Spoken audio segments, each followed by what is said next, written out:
ஆண்டவராக இயேசு கிறிஸ்துவினை நாம் மையப்படுவதாக இந்த நாளின் மொழி அவரையும் பார்ப்பதில் மிகுந்த சந்தோஷம். எப்போல்லாம் ஃபாஸ்ட்டாக ஓடிட்டு இருக்குது.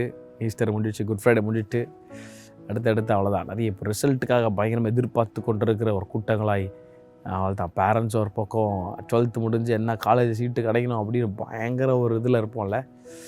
ஓகே, ஆர்டர் நேர்த்தியாக செய்வார். ஆனால் அது எல்லாத்துக்கும் மேலே let this word of God be there in your heart. இதை கேட்குறது மட்டும் இல்லை, வாசிக்கிறது மட்டும் இல்லை, இதன்படி இதை இருதயத்தில் பதிக்க வைக்கணும்னு ஆண்டவர் சொல்கிறார்.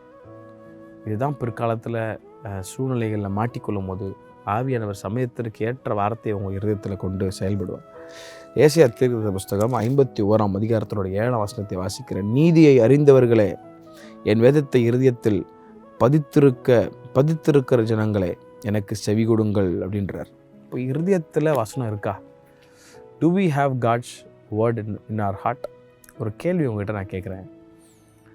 எத்தனை வசனம் மனப்பாடமாக உங்களுக்கு தெரியும்? கொஞ்சம் யோசிங்களேன். Maybe you are driving in the car, you are listening somewhere இந்த ஆஃபீஸ், ஆர் ஏதோ ஒர்க் பண்ணிட்டு கேட்குறீங்க. இன்றைக்கி ஒரு சின்ன ஒரு தாட்டை நான் உங்ககிட்ட வைக்க விரும்புகிறேன். எத்தனை வசனம் மனப்பாடமாக உண்மையாகவே தெரியும்?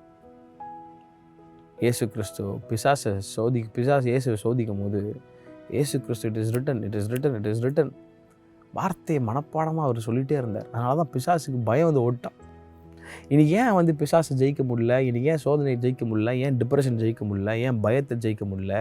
ஏன் ஆங்ஸைட்டி ப்ரெஷர்ஸ் வரும்போது ஏன் ஹேண்டில் பண்ண முடியலன்னா உள்ள வசனம் இல்லை. வசனம் இல்லாமல் வேறு ஏதோ நம்ம பேசுகிறனால தான் இன்னும் பிரச்சனை பெருசாகிட்டு இருக்கு. ஆனால் இன்றைக்கி ஒரு ஐடியா ஆண்டவர் சொல்லித்தராரு. உனக்கு பிரச்சனை வரும்போது வசனத்தை பேசிப்பார், சூழ்நிலைகள் மாறும். அப்போ வசனத்தை பேசணுன்னா வசனம் இருதயத்தில் பதித்திருக்கணும் இல்லை? வசனம் பதித்திருக்கணும்னா உட்காந்து நேரம் எடுத்து வாசிக்கணும்.